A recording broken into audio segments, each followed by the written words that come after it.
My wife betrayed me during a reunion with her old friends. It began on what seemed like a perfect Friday morning. James, a 34-year-old father, had just dropped off his two children, Emily, 8, and Max, 5, at school. The crisp autumn air filled with the sound of children's laughter always made him smile. It was a routine he cherished, watching Emily excitedly run to meet her friends, while Max clung to his leg for one last hug. These small moments, though fleeting, reminded James why he worked so hard to provide for his family. Back at home, James poured himself a second cup of coffee, relishing the rare quiet that filled the house. Rachel, his 33-year-old wife, was bustling around the kitchen, humming softly to herself as she packed for the weekend trip she had been planning for months. "Are you sure you don't want to come, babe?" Rachel asked, zipping up her suitcase. Her tone was casual, but James caught the faint hopefulness in her voice. James smirked. "A high school reunion? Hard pass. I'm not getting stuck in a room full of people pretending their lives turned out perfectly. Besides, someone's got to hold down the fort while you party with your nerdy friends." Rachel laughed, swatting him playfully with a dish towel. "They're not all nerdy. Some might even be cooler than us now." "Cooler than us?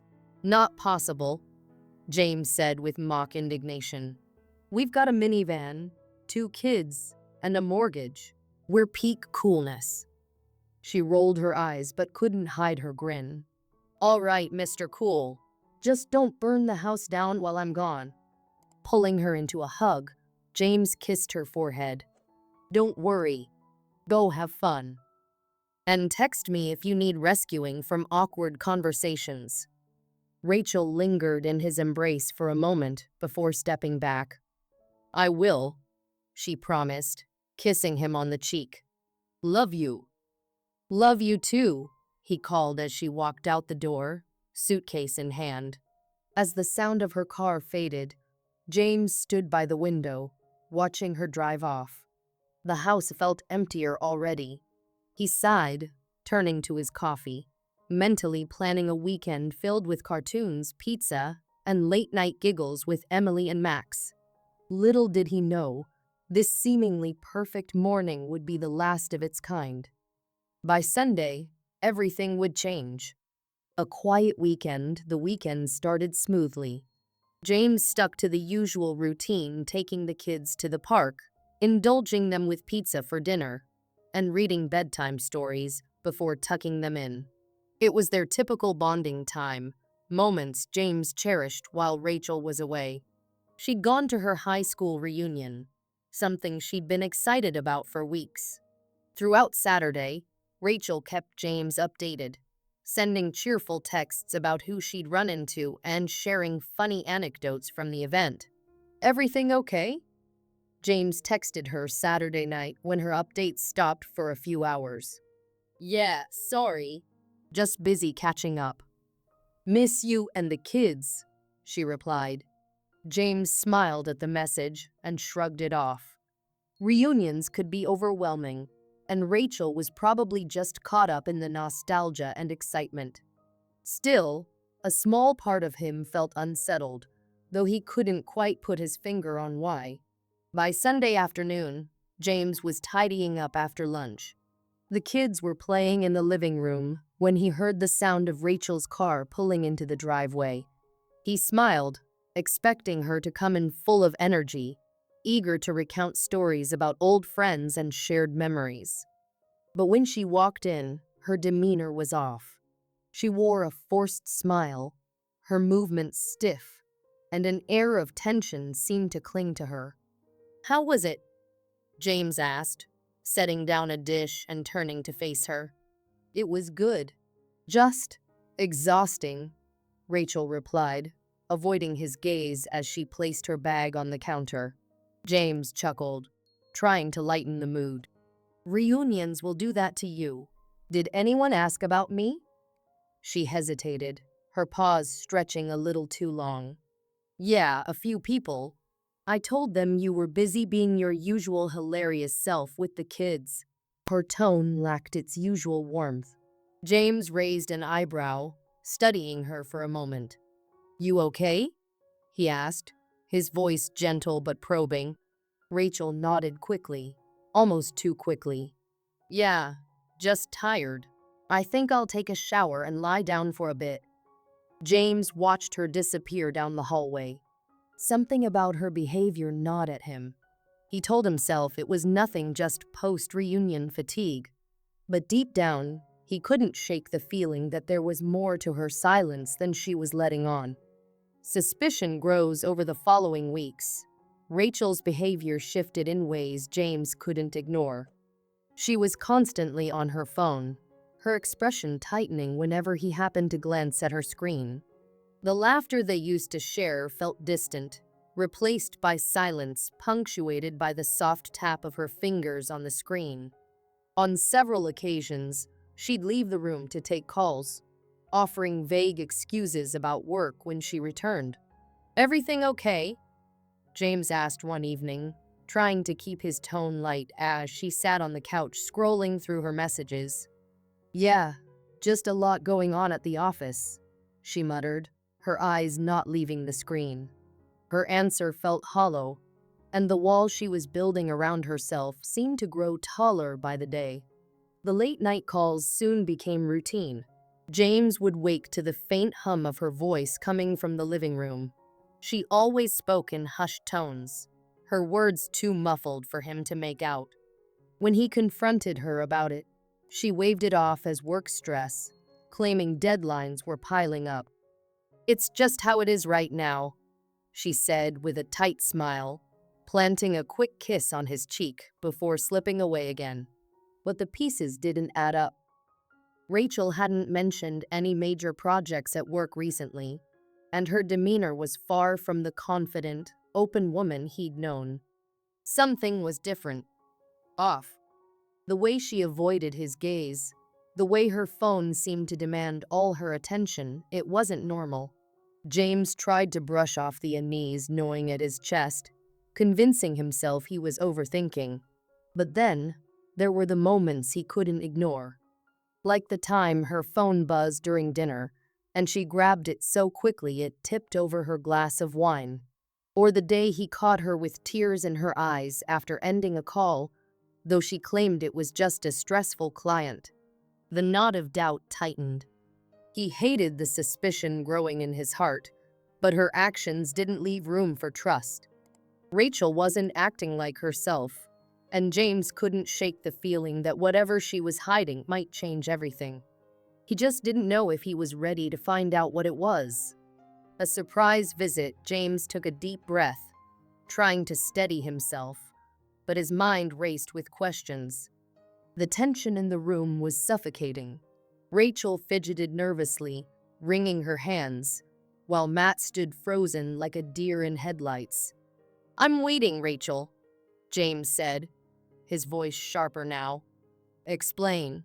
Who is this guy, and why is he in our home?"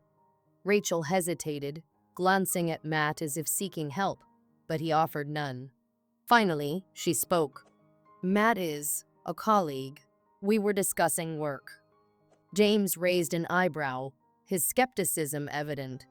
"Work? At our house? In the middle of the afternoon? Doesn't sound professional to me." "It wasn't planned," Rachel stammered. "He just needed advice on a project, and it made sense to do it here." Matt cleared his throat, his confidence seemingly returning. "Look, man," he said, stepping forward. "This isn't what you think. I respect Rachel and your family. James cut him off with a glare. "Respect? You're standing in my house, uninvited, and you think that's respect?" "James, stop," Rachel pleaded, her voice breaking. "You're blowing this out of proportion." James shook his head, the frustration and betrayal washing over him. "I don't think I am. Do you have any idea how this looks? I come home to surprise my family, and I find this?" He gestured between the two of them. "You didn't even think to tell me someone was here." Rachel opened her mouth to speak, but no words came out. Matt, sensing the hostility thickening, finally grabbed his coat from the chair. "I should go," he muttered, avoiding James' piercing gaze. "You should," James replied, his tone ice cold. He stepped aside, watching as Matt hurried out the door. When the door clicked shut, James turned back to Rachel. She looked at him, her face pale, tears brimming in her eyes. "James, I swear, nothing happened. You have to believe me." He crossed his arms, his heart pounding in his chest. "I don't know what to believe anymore, Rachel, but one thing's for sure, we need to talk. And this time, I'm not leaving until I get the truth." Silence filled the room, and for the first time, Rachel couldn't meet his eyes. The truth unravels, the tension in the room was suffocating, each passing second stretching into an eternity. Matt shifted uncomfortably on his feet, his gaze darting toward the door, as if contemplating an escape. He clearly wished he were anywhere else. "Dude, it's not," he started, his voice weak, almost pleading. "Don't," James cut him off sharply, the venom in his tone freezing Matt mid-sentence. His eyes, cold and unrelenting, bore into Rachel next. "What's going on here?" His words were clipped, demanding. Rachel's lips quivered as tears welled in her eyes, threatening to spill over. She struggled to meet his gaze, wringing her hands nervously. "James, I made a mistake," she finally choked out. A sharp pang of dread knifed through James's chest. His heart raced, and his stomach sank like a stone. "What kind of mistake, Rachel?" His voice was quieter now, but edged with a dangerous calm. Her breath hitched as she avoided his piercing stare. "I was drunk. At the reunion," she admitted, each word a dagger. "It didn't mean anything. I didn't know how to stop it." James's fists clenched at his sides, his knuckles turning white. A bitter laugh escaped his lips, devoid of humor. "You didn't know how to stop it? You could have stopped it by not starting it in the first place, Rachel." "I'm so sorry," Rachel sobbed, her tears flowing freely now. "It was just one time. I swear. I didn't want this to happen. I've been trying to fix things, but he won't leave me alone." James's attention snapped to Matt, who stood frozen, his face pale under the weight of the accusation. "You think it's okay to show up at my home?" James growled, his voice rising with each word. "To disrespect me, my family, like this?" Matt stammered, raising his hands defensively, as if warding off a blow. "She didn't tell me she was married," he protested, his voice cracking under the pressure. James let out another bitter laugh, this one tinged with disbelief and fury. "Right," he said, his tone dripping with sarcasm. "Because that excuses everything. You're just a victim here, huh?" The room fell into a tense silence, the air thick with unspoken words and unhealed wounds. James felt his world crumbling, his trust shattered, and the people he thought he knew becoming strangers before his eyes. The breaking point. "Get out," James said coldly, his voice low but firm, each word cutting like a blade. Matt hesitated, his bravado faltering under the intensity in James's piercing glare. It was as though James's fury had sucked the air out of the room, leaving Matt no choice but to retreat. Without a word, Matt scrambled for the door, his earlier confidence crumbling. The slam of the door echoed like a final judgment, leaving James and Rachel alone in a suffocating silence. James turned to Rachel, his face a mix of heartbreak and fury. His chest felt tight, his hands clenched at his sides. The weight of betrayal pressed down on him like an anchor. "How could you?" His voice cracked, betraying the raw pain behind his anger. "How could you do this to us?" Rachel's eyes brimmed with tears, her voice barely above a whisper. "I didn't mean to, James." I wasn't thinking straight. I've been lost. I know I've been distant, but I still love you." James let out a bitter laugh, shaking his head. "Love? If this is what you call love, Rachel, I don't want it. Love doesn't destroy the people it's supposed to protect." "Please," she begged, stepping toward him, her hands trembling as she reached for him. "We can fix this. I'll do whatever it takes. Just give me a chance." He stepped back, avoiding her touch as if it burned. His jaw tightened, his eyes cold and unyielding. "Fix this? Tell me, Rachel, how do you fix betrayal?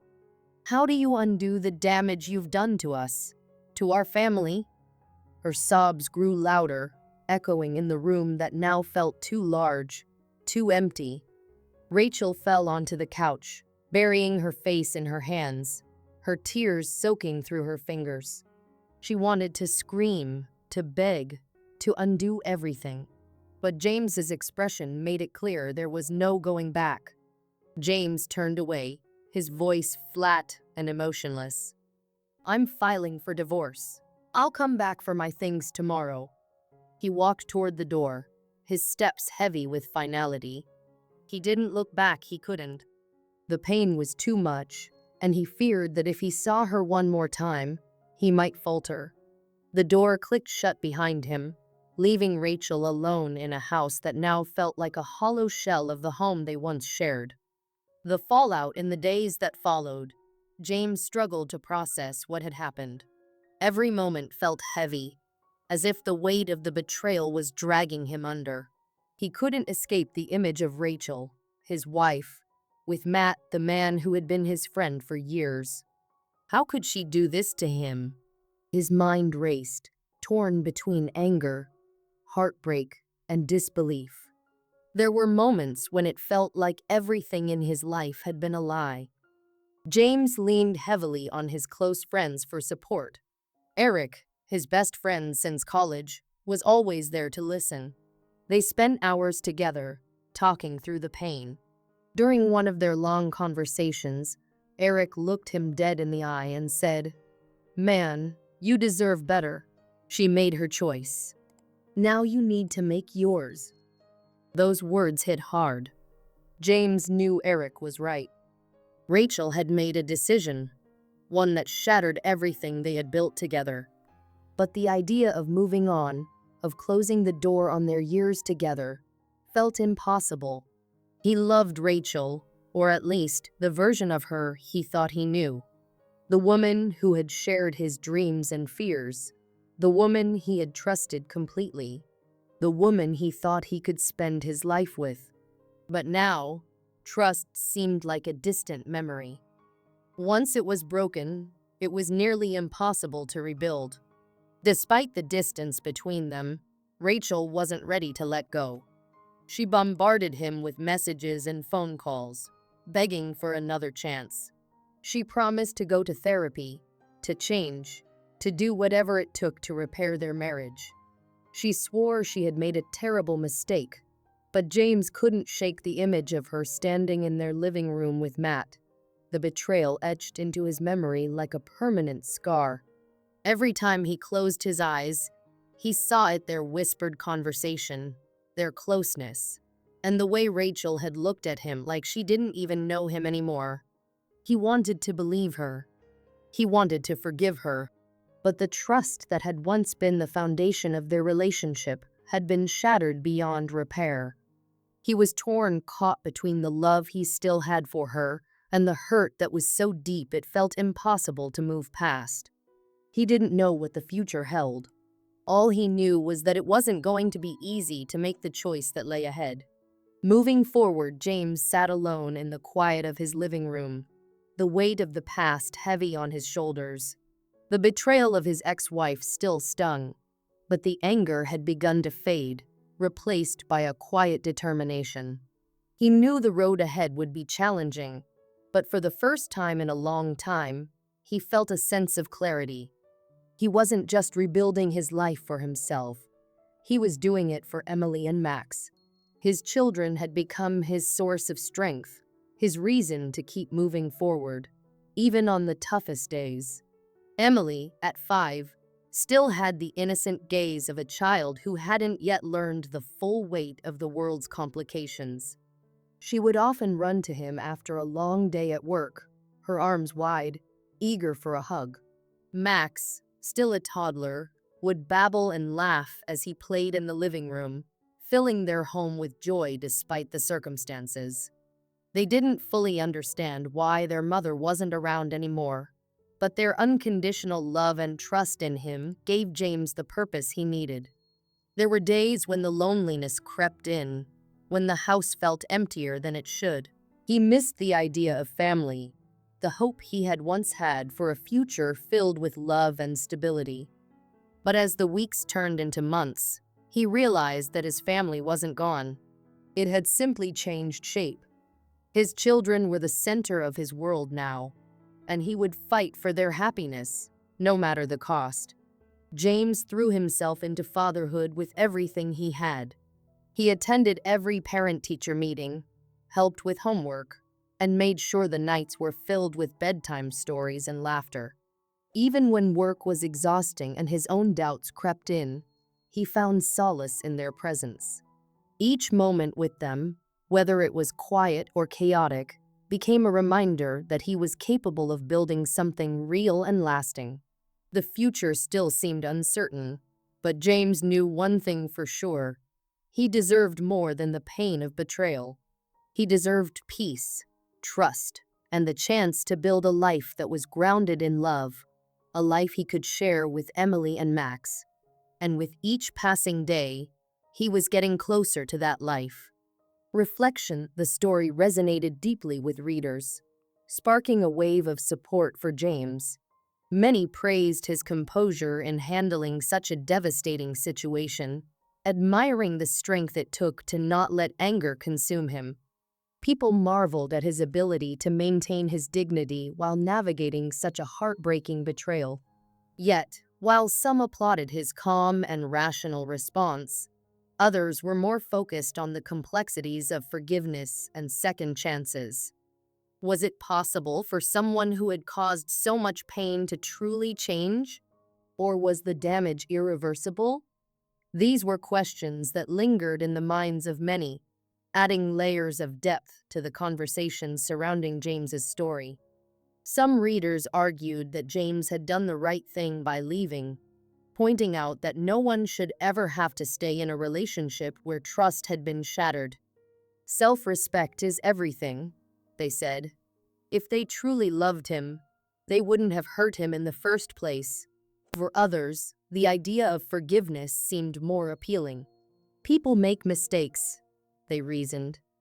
Maybe there's still hope for reconciliation. In this debate, one thing was clear.